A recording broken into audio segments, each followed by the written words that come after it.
Education is the cornerstone of a thriving society, and good education is holistic, with an eye on the needs of today and those of tomorrow. The government's role is to bring all necessary resources to bear to foster an environment of inclusive learning accessible to all citizens. Excellence in education in Jamaica is a national objective.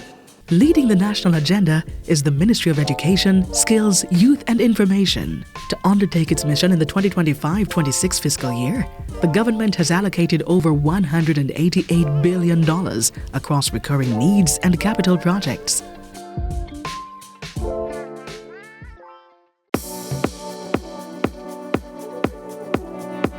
The Central Ministry has a recurrent budget of $177.9 billion, the lion's share of it dedicated to the education portfolio.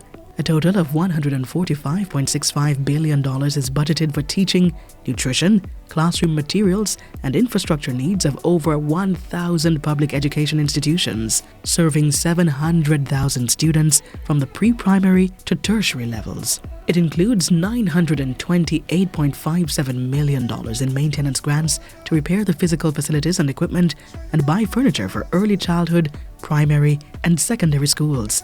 As the government continues to focus on technology in the classroom, a combined $200.8 million is allocated to provide ICT equipment and upgrade STEM-related science labs as well as computer labs. We've put broadband internet access into over 680 schools now. Because if you want our children to feel like they're a part of the future, they have to have access to internet. That's a minimum. And so that work to put internet in our schools has been critical. We're also distributing smart boards across our schools so that our children can use that technology. Inclusivity remains a priority. So $2.1 billion is also provided for special needs education services.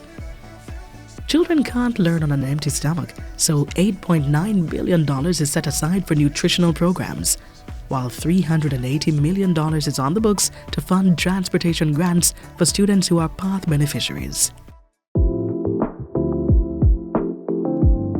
Under its youth portfolio, the ministry is providing $267.5 million as grants to various youth organizations.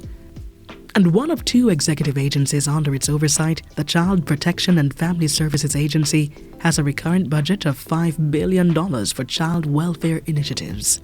Meanwhile, the Jamaica Information Service, which has been newly integrated within the ministry, will operate on a $1.3 billion budget. Its other information agencies are allocated a combined $1 billion.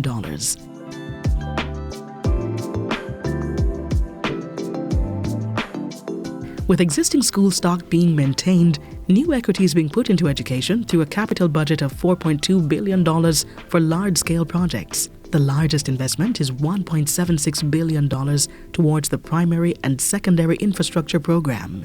This year, the ministry will begin constructing new classrooms at 10 primary and secondary schools, commence electrical upgrading at 7 institutions, and install security fencing at 2 primary schools.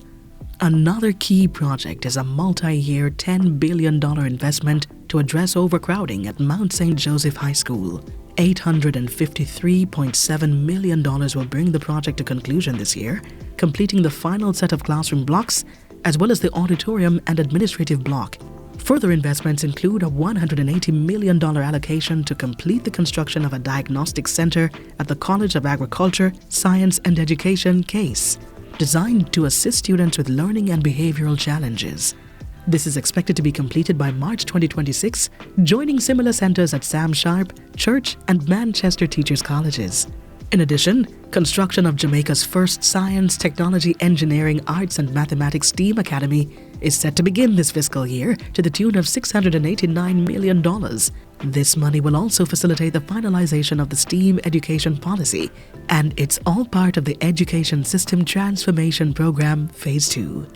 The government is also partnering with the International Bank for Reconstruction and Development (IBRD) to invest $752 million in the Jamaica Education Project. It's to focus on teacher training, science lab upgrades, and strategies for retaining at-risk students. The Ministry of Education was tasked with the mission of human capital development, but we cannot do it alone. We all have a part to play.